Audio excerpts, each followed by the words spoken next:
I want to run through our top 3 takeaways for what to think about when you're I'm not going to just say podcasting, but when you're thinking about oral storytelling. And there are more technical Hmm. aspects if you are creating a podcast, which Rebecca could get into later, but there's the approach to interviewing that you will need Hmm. storytelling. So do you want to go first, Rebecca? I mean, I think we could probably agree on what I have first on my list, which is leading with curiosity. I mean, you have to be curious. You just have to. And if you're not, it's not going to work. It's not going to go well. Even if if someone gives you a professional list of questions, even if you're talking with an actor on a press junket, if you're not genuinely curious, the interview will not go well. That is my number one. Absolutely agree.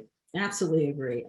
That's even, here's the thing for folks who don't solely get to pursue their own creative endeavor and that may have to do this as something that they're assigned or that is part of their work. Right. You find the thing you're curious about. You can't approach this as just, oh, I got to go do this. I'm just going to go. So if I may, that leads into my second one. I didn't even ask for your first one yet, but I just want to say, like, this whole idea of doing your homework or researching, which is really important, but it's more important to research what you are interested in, the angle that you will be sort of fueled by. And that's what will make it an original piece, right? It's like anybody can ask Tom Cruise what it feels like to drop out of an airplane, right? Like, more importantly, it's like interesting that you are the most famous white male celebrity and you're raising a black son. What's that about? How's that going? You know what I mean? Like, find the angle that is interesting to you in terms of research. Yeah. I feel like when you show up to a party wearing the same dress, that is on number 2 on my list as well. And I have it addressed kind of as over prepare. I actually for 2 years or so before I started in this role, I headed up our interview strategy for Audible, talking to authors and narrators. Oh, And cool. heading it up meant that not that I was doing all the interviews, I was hand picking the internal editors and creatives who had expertise in genre or particular passion around an author, or Mm, I won't say fan, but they have insights. So I work with each one before every interview to make what a sure. cool job. I really loved it. I mean, that's why for my career, I love things that engage me and that help me help other people do shine. Hmm. I'm a creative fan, right? And then I raise my hand when I need to. I'm like, I want to try something different, and then I get to try something different. But in talking to them, having them, I make sure that they look at videos of those people and see what their style is, so that if they're withholding, if their style is just naturally withholding, or how you pull them out of it, how they answer certain questions, and to be prepared and familiar in that way as well. Sorry, you were going to say, Rebecca. Is that one of your top three? Yeah. Because that's a great takeaway. Great for regular interviews, but also for podcasts and audio. Are they good talkers? What kind of talker are they? Good talker, whatever that means, but not that there's one particular way. I mean, you can have someone like Tiffany Haddish who will, like, go off the cuff and be just delightful at whatever turn, or you can have a writer who is a little bit more kind of, withheld, and in that way you have to figure out how to have them say something interesting without prying. But I want to say, wait, those are two things you said: listen and watch and over prepare. Are those two things or the same thing? Because I want to talk about the over preparation. Over prepare is in it's equivalent to doing your research, right? You're not gonna you're gonna have, if you're lucky, 30 to 45 minutes maybe with some people, and you're not gonna get to hit all the things, but know all the things that they're talking about, know their backstory. You're not going to touch everything. You're not going to show. Your job is not to show how smart you are and that you've done all the research, but your job is to know it so that you can help elevate it in a different way. I want them to look at the reason. If they're people like you are on a book tour, I want you to know the talking points that they're hitting, and how do you dig a little deeper into something that they're hitting already. This is a talking point, and you know they need to hit it. How do you expand on that and deep dive a little bit more. And so you're serving up something that's different. I think that's really important, but I also think, I mean, you said your job is not to show how smart you are, but I think ultimately when you over prepare, that is what you're trying to do. And I think it ultimately, you know, the times that I've heard somebody say in an interview, oh, you've done your homework, they feel like the interviewer is like, oh, cool. I'm so glad that they recognize that. And that's a waste of time. Like that exchange right there is a waste of time. But I'm going to ask you, when they say that, oh, you've done your homework, is it when someone has been a little showy with it? And then, like, I heard when you said in that, you know, TED talk the other day, like that's a showy way of like showing how smart you are.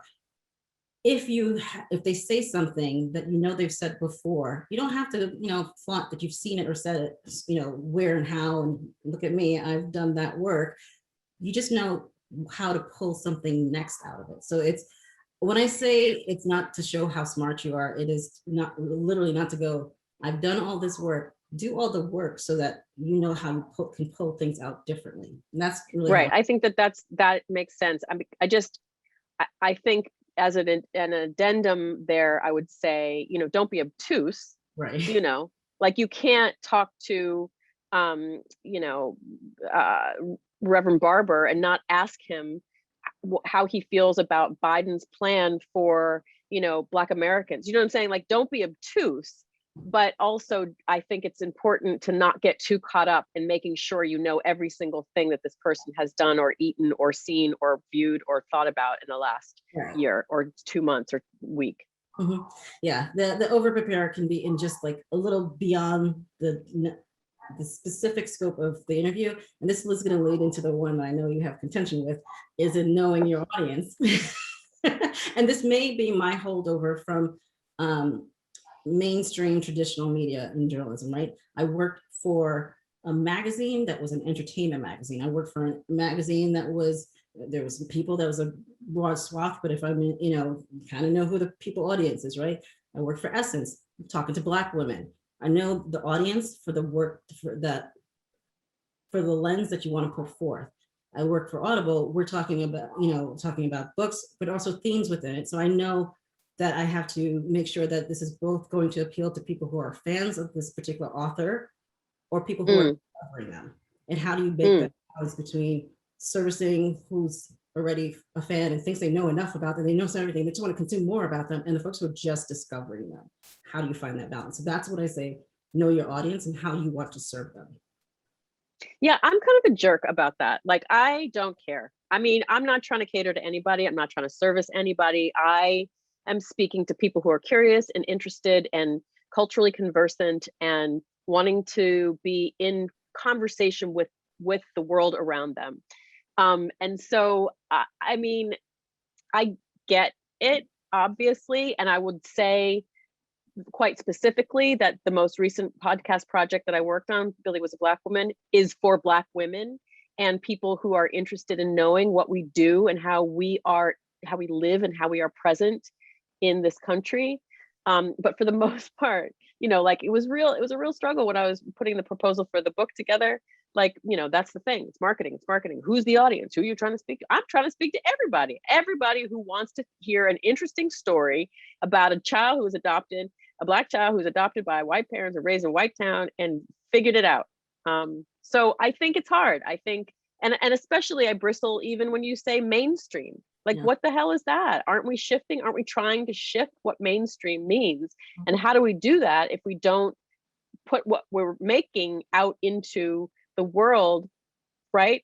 For the people specifically, like, who want to engage. Yeah, it's funny. I've just recently, like earlier today, had a similar conversation around that shifting perspective about mainstream. You know, I was at 15 years ago.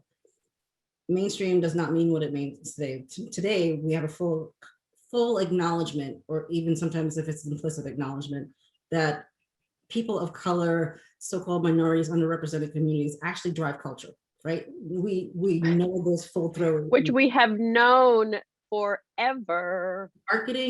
Marketing and business did not acknowledge that forever. Right. But it is now a thing that companies embrace, that yes, it can't, you're no longer niche, you're all of us. And that's a evolving space and time. And so that's a part of the conversation of, like, you can say, yes, it don't have to appeal to just this one person. But again, you're in a more creative space, and I have traditionally aligned under corporations that I have to also, think about where things are going. So, and that is another reason why I wanted to have two different lanes and perspectives, and neither one wholly right or wrong. Of course not. Of course. In fact, we work in tandem. We work in tandem with each other. For sure we do. And it comes down to, sensibility and integrity and professionalism and all of those words that we throw around. But my whole thing is, don't ask for accountability, be accountability. Don't ask to be part of the mainstream, be the mainstream. And that's, easy for me to say because I'm ancient and I've been doing this forever. But it's very much the Ava DuVernay model, which I think you can apply to any medium. It's like, it's not just about pulling a chair up if there's not a seat. It's really about making a table that you want to sit at. And then, you know what I mean? Yeah.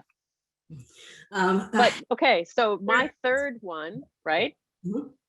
My third takeaway, because that was your third takeaway, right? No, my third one was listen well so you can follow up on interesting unexpected threads. Listen. We share that completely. I mean, listening is so important. I mean, it's important in every day, but when you're interviewing, it's extremely important, because if you miss the last part of a sentence or comment, you're screwed. Yeah. My third is mindfulness of time. And I mean that in both ways. I mean, are you pulling up short and feeling that you've already exhausted yourself? I mean, everybody in the business I know has done an interview with someone that feels like it's been going on for 3 hours. It's only been 10 minutes, right? And or the opposite.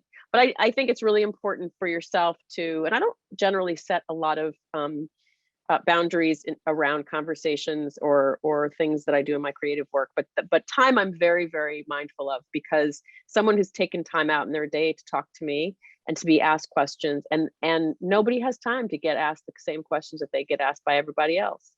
And so just being clear on what you want to, the place you want to hit in a conversation, and how much time you have to do that, and how much time you are borrowing from another person.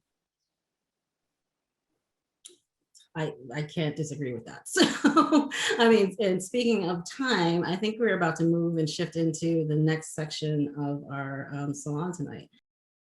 Write down all the differences and or similarities you can think of between an interview and a conversation. What role an interviewer can play in facilitating a conversation, and what do you think a conversation brings to an interview, if that's not too much?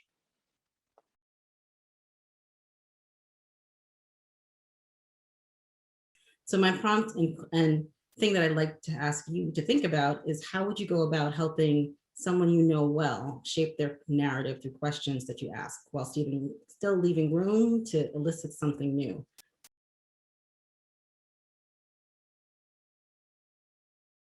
So I want to just encourage us all to, if we can come off mute and just fill the room with sound and thank yous and claps for Rebecca and Abby in this juicy conversation.